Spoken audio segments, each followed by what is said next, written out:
the first messenger of Allah, the first Rasul? Nuh alayhi salam. I want you to imagine if you lived at the time of Nuh alayhi salam, let's say 30 miles away from Nuh alayhi salam, hypothetically.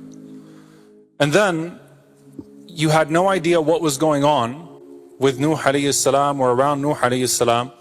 You came into the city and you saw a bunch of people surrounding this man, Nuh alayhi salam. And he's trying to talk to them and they're spitting at him and kicking him.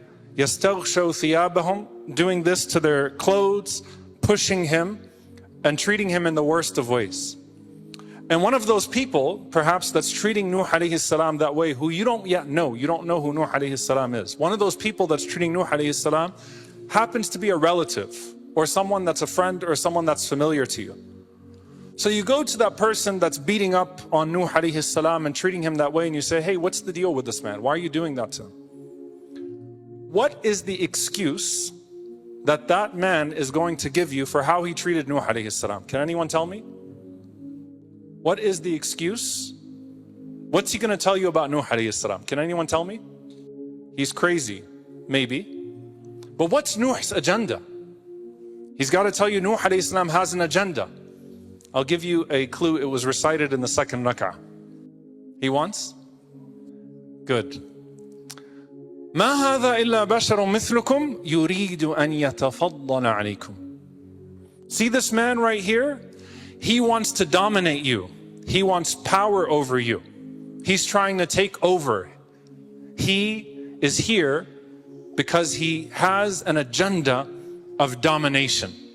Oh, well, we need to stop that, right? How do we stop it? Ban Sharia law. Ban Nuh, right?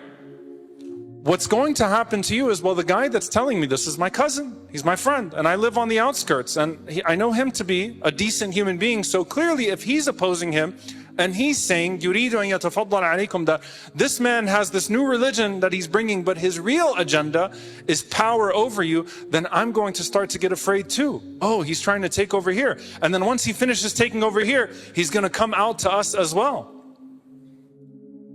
All right, now forget about 30 minutes away or 30 miles away from Nuh alayhi salam. How about 30 miles away from Valley Ranch and Irving? You know, subhanAllah, when I went to visit Sister Liqa Kurdiya, may Allah subhanahu wa ta'ala free her, today marks 1 year of her being in that human trafficking detention center in Prairie Land. May Allah free her, Allahumma ameen. I went to visit her many times before I left in November. And then I went to visit her again last week, and I saw a sign right outside the facility that I'd never seen before, a billboard. The billboard, guess what the billboard was? In the middle of nowhere in Prairie Land, how ironic, outside of a human trafficking center, being the ICE detention center there. The one billboard that they managed to put up there, defend the Constitution, ban Sharia law. I took a picture of it.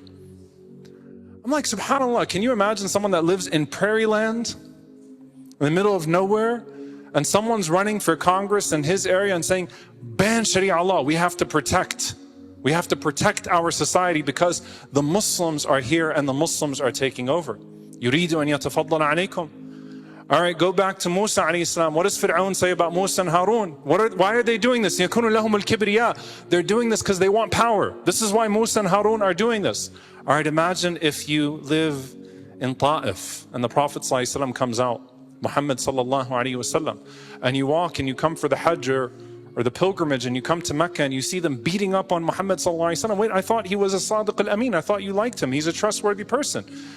He was our doctor. He was our, they're good people. He's a good man, sallallahu alaihi wasallam. Why are you doing this to him? Oh, didn't you hear? He's trying to divide children against their parents and take over. يُرِيدُ أَن يَتَفَضَّلَ عَلَيْكُمْ. It is the propaganda that was used against every single prophet. And it's not just the propaganda that was used against prophets, it's the propaganda that's used against the followers of the prophets as well. It's the oldest trick in the book. You see, Allah subhanahu wa ta'ala talks about projection. First and foremost, the way these people portray themselves falsely. وَإِذَا قِيلَ لَهُمْ لَا تُفْسِدُوا فِي الْأَرْضِ قالوا إنما نحن مصلحون. You tell them don't wreak corruption and havoc on earth. They say, we are the peacemakers. How is it that after committing a genocide that's still ongoing, Benjamin Netanyahu can still stare in a camera and say that unlike the children of darkness, we the children of light, we don't target civilians. You just massacred hundreds of thousands of civilians on our screen. That the president of Israel, that Herzog, can go around and literally use the words, we are the peacemakers. A few months ago, I forgot what the form was. We are the peacemakers. How is it that till now, the American war machine, the president, the secretary of war, and others can stand on TV after having destroyed Afghanistan and Iraq and so many other places and claim that this is a noble mission, that we're fighting religious fanatics, all while you have a pastor who I believe is in Texas going and strike and strike and strike and strike and strike. What religious fanatics are you talking about? And talk about people who want domination and corruption. Do you not see yourselves in the mirror? How is it that they can project? So the first one is the false projection of self. إِنَّمَا نَحْنُ مُصْلِحُونَ. We're the peacemakers. The second one is what now shows up in Surah Al-Mu'minun, that they want power, they want to dominate us, they want to overcome us. This is the propaganda. If we don't fight them, they will take over. It's the earliest and easiest trick in the book to sell fear. Now here's the tragic part about it. Do you think that some of those people that drowned in the time of Nuh alayhi salam, some of them actually thought they were fighting someone who was power hungry and opposing someone because he was power hungry?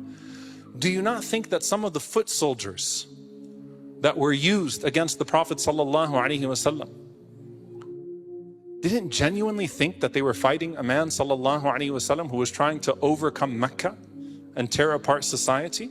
People fall for propaganda. That's what makes it so potent. And in reality, every accusation is a confession. The people that wanted to hold on to power and that would dominate at any cost and were seeking resources projected their own evil intentions upon those that they were fighting, upon those that they were opposing.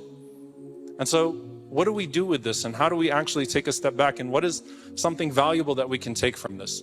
Allah Azza wa Jal is telling us that every single one of these propaganda artists used the same tools.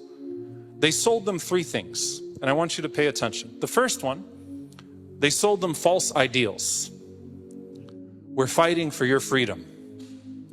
There are people that went to Afghanistan and Iraq that were just filthy racists. There are filthy racists that are there in Iran right now.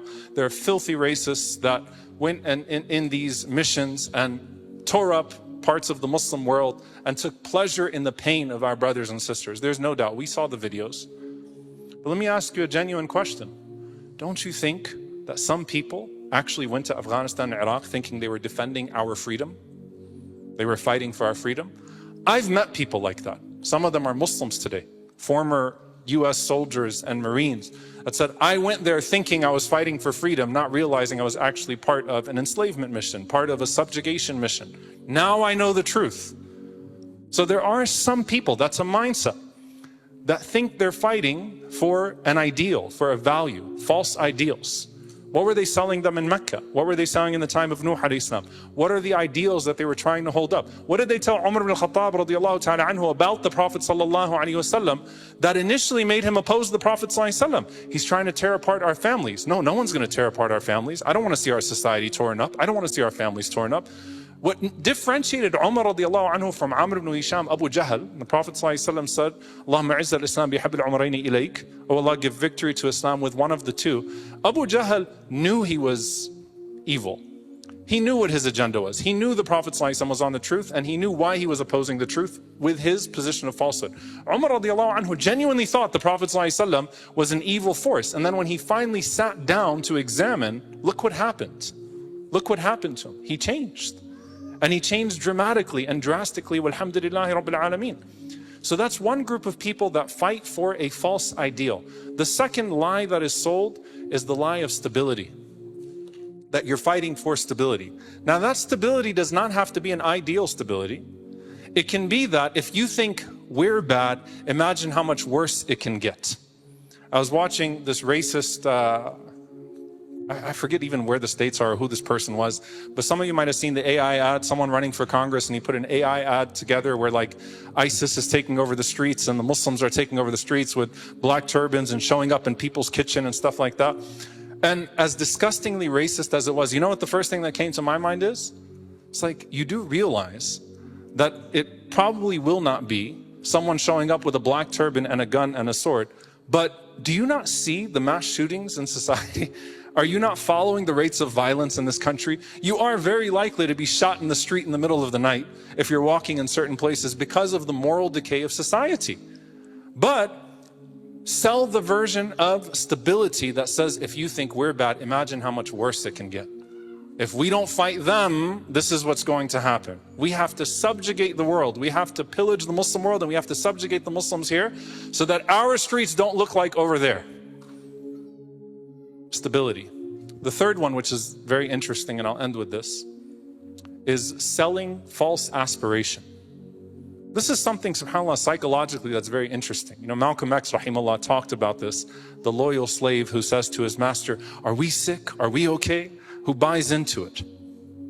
And if you look in the Quranic framework, there's something very interesting. When Fir'aun subjugates his people, and they actually start to think that نحن الغالبون, that you will be from al-muqarrabin. I'll bring you close, that we won.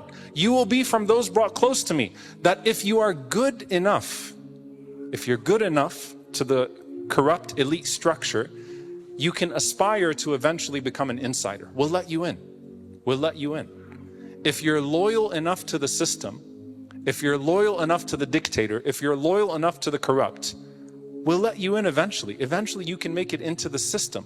And so the aspirational alignment is that foot soldier in the life of Fir'aun, that foot soldier in the United States who thinks that he's fighting for freedom, and who's enslaved to a house loan and to a debt and can't afford children's education and goes and fights overseas and is committed to defending America or thinks I'm defending America, that some people think if I'm good enough to this, maybe one day I can make it to the upper echelons. I can be let in to the upper class. And by the way, this is true across all systems. In a dictatorship, I can get close enough to the dictator if I prove my loyalty enough. We know in the Muslim countries, some of the Muslim countries, where somehow 1/4 of the country will be mukhabarat, like working for the intelligence, and somehow, if I'm good enough and I keep on selling out my people, eventually I'll go up, up, up, up, up, up, up, up, up. I'll be let in. I'll get closer. I'm gaining trust. I'm getting closer. And yes, even in a so-called democracy, if you're good enough, eventually you'll be let in. You can be the beneficiaries of corruption and oppression. Evil is opposed. Evil is opposed. You don't assimilate into evil, you oppose evil. And so what do I leave you with, dear brothers and sisters? What's the message that we take from all of this? يُرِيدُ أَن يَتَفَضَّلَ عَلَيْكُمْ, that they're coming to take over, they're coming to take over. We have to, at this critical juncture, be able to say to our neighbors, be able to say to concerned American citizens that are realizing that they've been sold a lie, you've been lied to, not just about us, you've been lied to about yourself as well. You've been lied to. You've been lied to. That's the message. Once you're able to get past that, like you've been lied to, you're being sold a lie in order to keep you subjugated and scared and subservient, then you can start to unlock the potential of that person to think a little bit deeper and more critically, not just about a specific conflict, but about everything that surrounds it, about our religion, about who we are, and about what this country has become and what it is embarking upon in terms of its imperialist pursuits. May Allah subhanahu wa ta'ala protect our brothers and sisters that are victimized by evil. May Allah protect us from becoming a part of that evil. And may Allah subhanahu wa ta'ala allow us to be a people who model that which our Prophet sallallahu alaihi wasallam modeled for us, and that show people the beauty of the virtues and values of what we have been taught, when the ugliness of the opposite of it is becoming more and more obvious. Allahumma ameen. Jazakumullah khair. Wassalamu alaikum wa rahmatullahi wa barakatuh.